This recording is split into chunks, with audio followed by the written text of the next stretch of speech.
One of these films spawned a hugely successful franchise, and is hailed as a milestone in the slasher genre. The other has... perfect nipple placement. Indeed, but which is the best?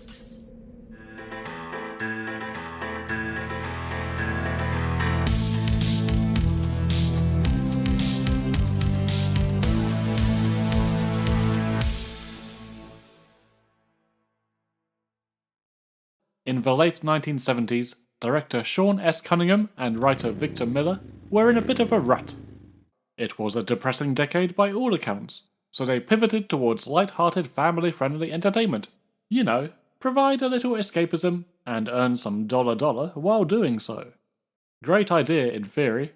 The Bad News Bears had been a big hit, so the pair echoed the children's sports comedy theme and created two movies, Here Come the Tigers and Manny's Orphans. Needless to say, neither film managed to come anywhere close to the Bears, critically or commercially. But as these projects faltered, another independent production by the name of Halloween was sweeping the nation. Look, there it goes now. Cunningham was no stranger to the horror genre himself, having produced Wes Craven's early shocker, The Last House on the Left. No doubt he couldn't help but feel a pang of jealousy. It's only a movie. Only a movie. Among other things, Halloween had a short, snappy, instantly infamous title. So, a cavalcade of potential titles ran through Cunningham's mind, until he got stuck on Friday the 13th. He didn't know what the film would be, but he knew with that title, he could sell the damn thing. Victor Miller agreed, and attended a screening of Halloween. From this single viewing, he took note of the structure and all the beats they needed to hit. The incident in the past, the group of naive adolescents separated from adult assistants, the sexually inclined ones getting picked off one by one, and the virginal final girl's extended battle against the villain. Now, many criticize these two filmmakers for ripping off John Carpenter's work. I've echoed the sentiment myself in my youth, but I've come to think it is fair game. Taking a step back and tracing the evolution of the subgenre, you can see how the tropes were formed piece by piece.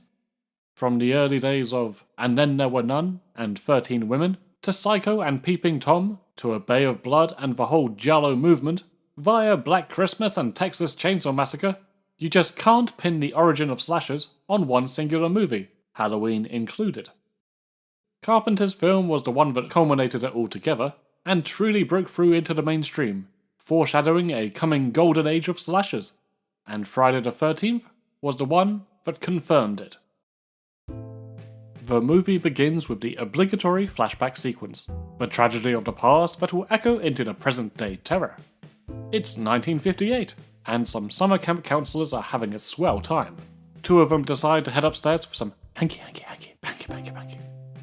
Like Halloween, a POV killer comes in to slaughter the horny teens, but already in this opening, it may seem like a rehash, but there are two key details that set Friday the 13th apart from that previous film. Number 1, this time it's not just the girl who gets the chop, indicating the much higher body count that this movie will boast. Number 2, despite its impact, Halloween was a largely bloodless affair. This intro makes it clear that's not the case here. Oh, and there's also... Yep, that's me. The switch to present-day 1980 brings the main narrative with it. A variety of young men and women arrive at, or are on their way to, that very same summer camp. It's been closed for decades, but is now being renovated by the best-dressed man in New Jersey. A series of what we would now call stereotypical cliches occur. The friendly fake-out scare, hitchhiking gone wrong, vehicular breakdowns, the cops not being the saviours we expect, outfits that must have shrunk in the wash, and a strange warning from the local weirdo. Hi, Crazy Ralph, what's your favourite video game? Crazy Ralph is a highlight. You'll never come back again. It's got a death curse. His line delivery is hilarious, second only to his so stiff yet so fluid bicycle prowess. What the fuck? Death curse.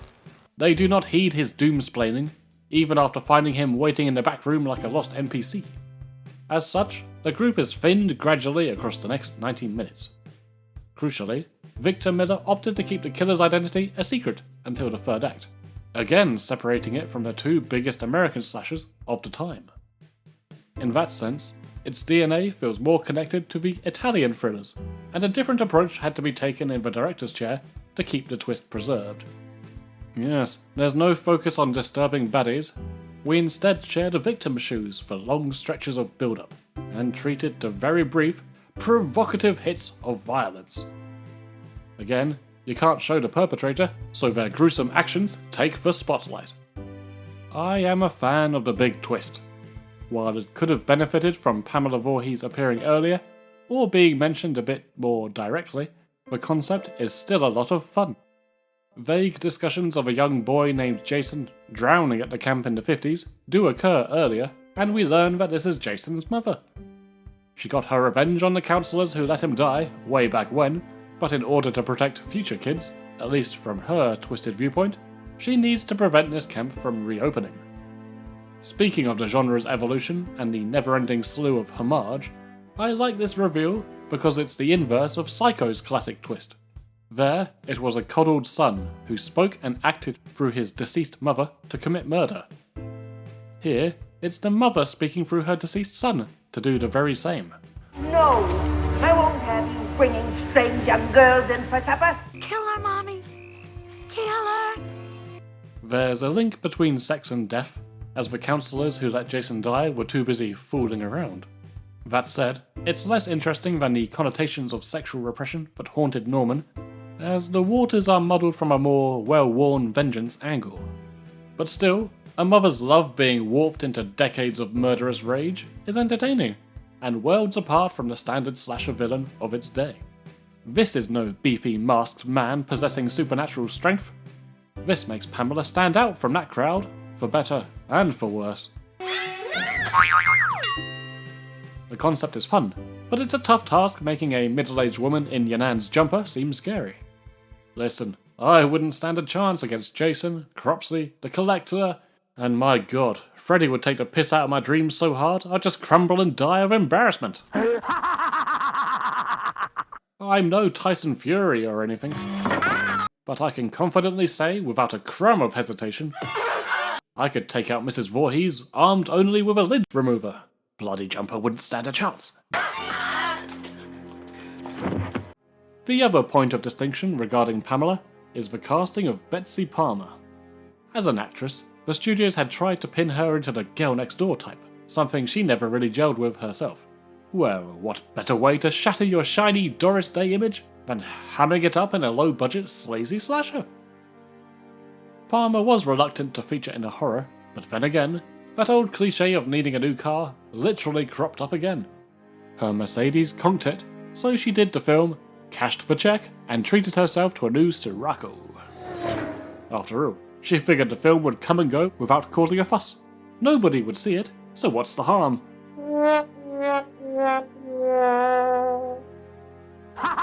There was even pushback from more conservative outlets, claiming she had tarnished her career. What a disappointment she was to her fanbase. They were practically demanding her head on a platter. Hey, this feels like an appropriate time to revise the fates of Henry VIII's wives. Divorced, beheaded, died. Divorced, beheaded. Oh shit! The rest of the cast may have well just been any random camp counselors scooped off the side of the road. No, that's harsh. They're fine. Not great, but we're not exactly expecting the King of Marvin Gardens here. According to the cast, the script was constantly being rewritten and changed on the day. Yeah, one of those situations. So we should cut them some slack. The most noteworthy addition to the young actors is, of course, Kevin Bacon. This was during his post-Animal House, pre-Footloose stage of his career, so he doesn't get a whole lot to do, but his role does benefit from the movie's most famous kill. And while Footloose only showcased Mr. Bacon's trotters, here we are regaled with the rump. The other kids mainly consist of actresses whose filmographies can be counted on one hand, but we do also have Bing Crosby's son, Harry Crosby, and Adrienne King, who plays our final girl, Alice. Oh, that hair is so dense it gives me neck strain just looking at her. Alice is an average protagonist. She's pretty decent at strip Monopoly, and accurately portrays how I play Resident Evil. But the character doesn't really have much sway in the community. Discussions of the best final girls don't normally turn in her favour. I think there's a few reasons for this. The main one is that the cast feels more like an ensemble than other comparable heroines. There's no questioning that Laurie Strode is front and centre in Halloween, clocking up all that screen time and emphasis.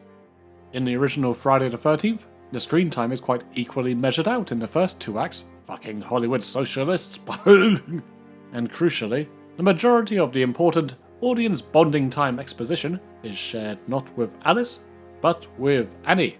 We quite literally follow her journey in the early scenes, before she's suddenly bumped off. The other big reason is Part 2's opening, which sees Jason unceremoniously defeat Alice right away, while her poor cat develops a heap of bystander guilt. Final girl duties are swiftly transferred to Ginny, the Pitchfork Princess, who in turn became more of a fan favourite in the Friday fandom. Alice became a distant, fluffy-haired memory. There have been claims that Adrienne King's real-life horror was the reason for her reduced role in the sequel, which guaranteed the character could never pop back in for F20, Friday, 20 years later. But yes, there's always one lunatic who ruins it for everyone. A man stalked the actress for over a year. He learned her haunts and proceeded to take Polaroids of her and slip them under her door to intimidate her. There were break-ins and death threats too, culminating with the bastard holding a gun to her head. While her film career continued behind the scenes, understandably she chose to leave the limelight and didn't appear on screen for another 30 years. Ah jeez, it's more fun to talk about fictional terror, isn't it? So let's return to the movie. How does it stand as a horror film? At first, long before the reveal, there are some moments of actual suspense and fear. The bathroom scene comes to mind. But if I'm being honest with myself, I'll admit that most of that dread is born from composer Harry Manfredini. His scratchy strings again evoke Psycho with his Herman-esque soundtrack. The iconic sound effect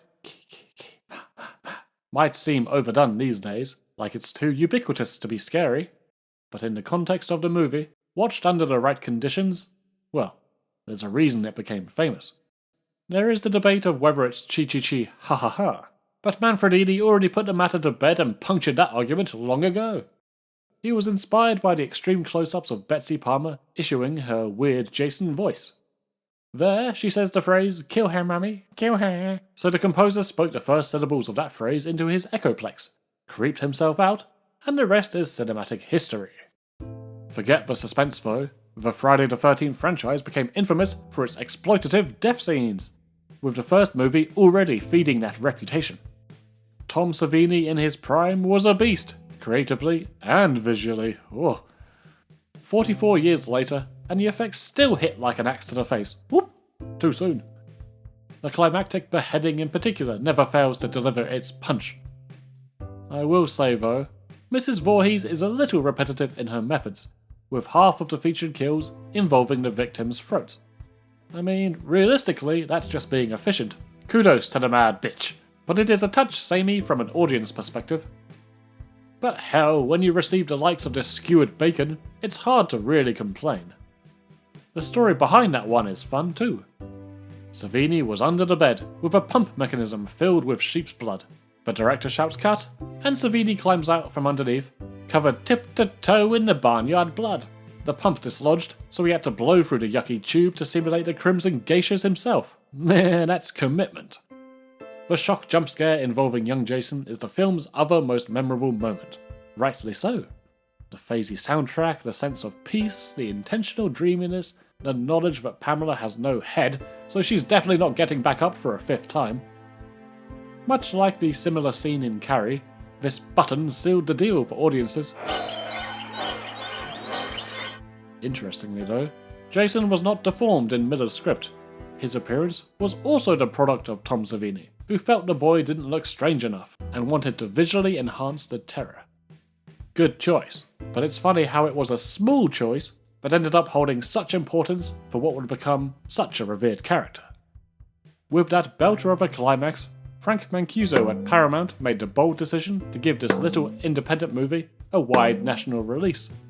Unprecedented! The film's budget was mere pennies, relatively, so they pumped their money into marketing, and bish bash bosh, in rolled the dosh. All in all, it's a perfectly acceptable film that is comfortably at home with other Golden Age slashers, your Prom Nights, your Burnings, and so on. In terms of its place in the franchise, it's a weird one. It's the movie that started it all, yet, due to the lack of Jason, feels like an outlier. Personally, it's not among my favourites of the series, and if I'm in the mood to just chuck one on, it'll probably be a later entry, when they got a bit more fun. The series would eventually grind itself out of existence for a while, but with all the horror remakes commanding the box office of the 2000s, it was only a matter of time before the auditoriums were once again filled with the sound of me stubbing my toe in the middle of the night.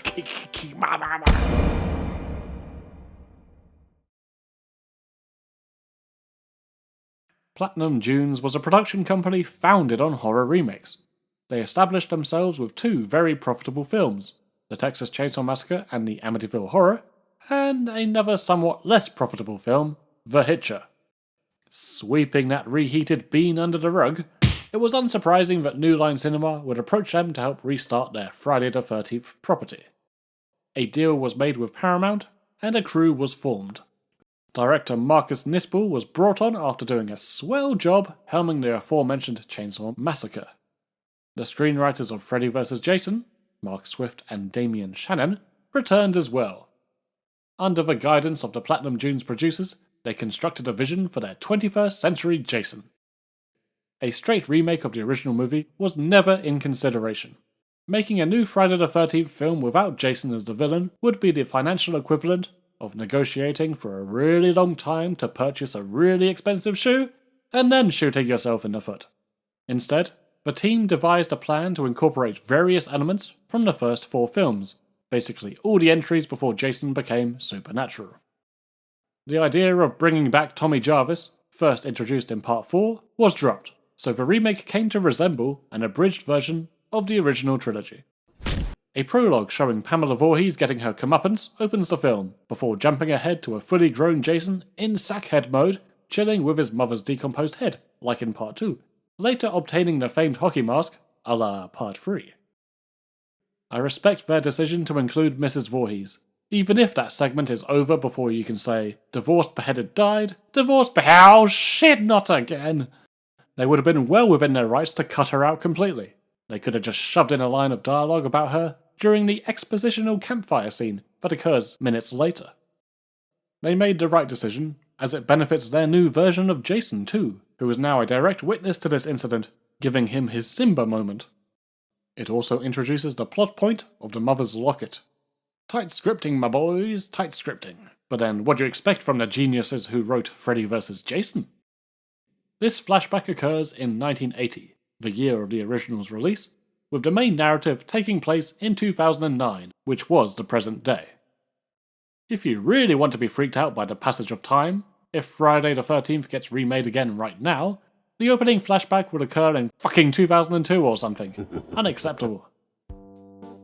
A new group of adolescent fools trek through the dirt and the trees. They're not camp counselors this time. Oh, exciting. They're just wrong-uns hoping to pull off some grand theft weedo. As usual, there's not much to these types of characters, sitting around, drinking, chatting juvenile poop. 2 of them waste no time getting to the TNA that the fandom slavers for, at the risk of turning into an Austin Powers skit. Hold up, the paying customers are also slavering for some brutal murder, come on. The first kill is teased and teased, but it's a little limp. Not to worry, that was just an appetizer. The next 5 minutes is the good stuff. A double whammy of a bear trap snap, and being stuffed into a sleeping bag over a roaring fire. Boy, this Jason ain't messing about. The other couple in the group suffer too, despite not engaging in skin-to-skin. The morals of the 80s are gone, now we just slaughter everyone! Inclusivity. Jason's stabbing through the floor, they're climbing into corpse-soaked bathtubs. It's intense, enjoyable stuff. I always appreciated Sackhead Jason, so I love that some homage was paid to that version. No time to discuss that though, we get our first taste of that iconic sound. Then we're off to join another new group of adolescent fools. The names and faces may have changed, but they're still the same disposable meatheads chatting juvenile poop. Maybe that's unfair on juveniles. Even the edgiest 12-year-olds would be embarrassed to recite these lines. How about I pay you pump? Hey, I give a wicked blowjob too. Okay. Damn! That is a fierce pussy. Now what does that say about me? That the second that Trent said, "Don't take my boat out," it was guaranteed that I would. It means you're a twat. Now what does it say about me that I find that hot? It means you're a twat. They're on their way to Trent's rich daddy's cabin for a weekend of frolicking and Camp Crystal meth. Nah, cannabis is their drug of choice again, but Camp Crystal weed isn't a fucking pun, is it? Along the way, they bump into Clay, played by 50% of the Winchester brothers. He's searching for his sister, Whitney, who went missing in the area. Incidentally, Whitney was one of the chicks from the first group. The plot chugs along nicely, partly following Clay's investigation and eventual rescue of Whitney, and partly observing the obliteration of this group by Jason, who continues to prove he has no chill. So, the story is a fresh angle, and there are other minor differences, like there's no Ralph, the equivalent being this generic old lady with a dog, I guess, or the redneck who lost his virginity to a mannequin, cool. But the big difference, and the main talking point of the remake, is Jason himself. Derek Mears does a commendable job portraying this lean hunter version of the character. This Jason fits his environment a bit better than previous iterations. He's a real mortal man, living off the land, and is therefore a dab hand at archery, throwing axes, and the like. Traps! The filmmakers were worried they needed an explanation for how Jason maneuvers around so quickly, if he now wasn't supernatural. I don't think such explanations were necessarily going to be an issue, but I ultimately enjoy their answer to the question. Jason's kept himself busy over the last 19 years, constructing an elaborate tunnel system, complete with alarmed tripwires and the like, to inform him where to hunt. It's a neat extra way of confirming that this is Jason's domain, adding to the mystique and danger. Also, I just fucking love tunnels. He's naturally a more imposing figure than his mother, amplified by small moments like when he's chilling on the roof, biding his time for the survivors to take his planned bait. The climactic scenes are where he's best for me, an incessant threat who won't surrender the chase. The way he powers on after we think he's about to snuff it from a vicious strangling is wickedly fun. Or maybe this stuff just seems better, because he's only hunting for siblings at this point. It makes a big difference when you care a little about the victims, as opposed to patiently waiting for Jason to save us from their monotony. The writers did claim to take inspiration for this gritty reboot, not from Halloween or Chainsaw, but from Batman Begins. That provides an insight into the quote-unquote anti-hero nature of these famous slasher villains as their franchises expand. I have to believe then that the writers specifically make most of the group detestable on purpose, so you cheer the bad guy on.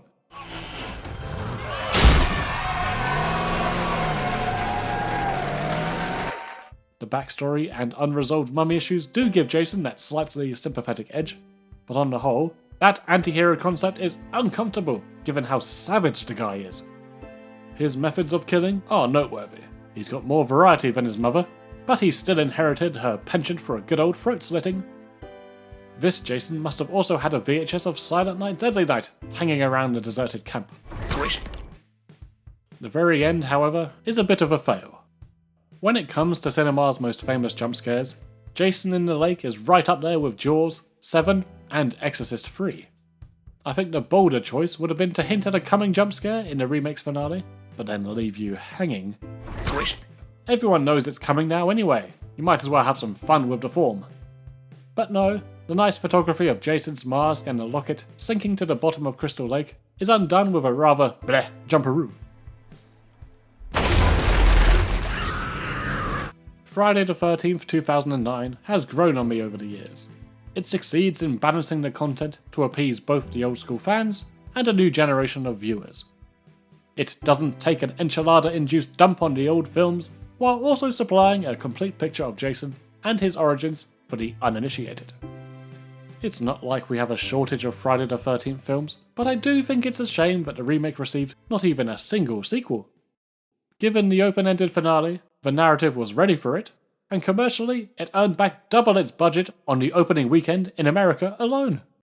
A sequel was planned, the producers aren't idiots. Sadly, As any Friday fan knows, the only thing that can truly keep Jason Voorhees down is ongoing legal issues.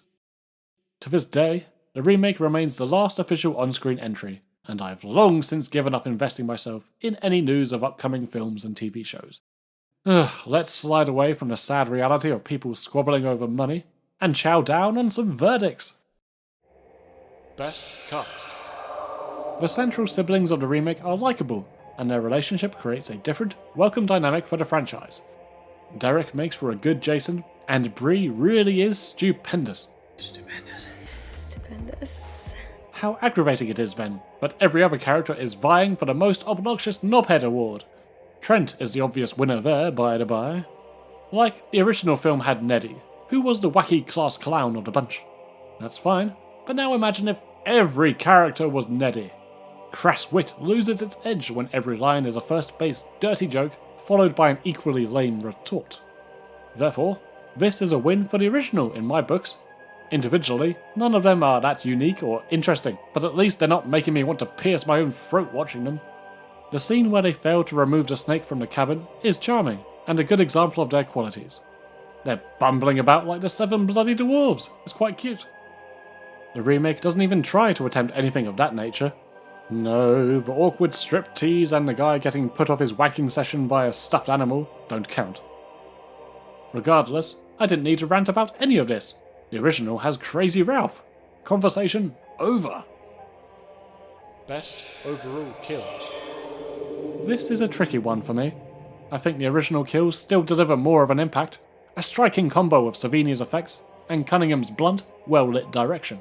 However, there is that hint of repetition in the type of kills, and there are too many off-screen demises too.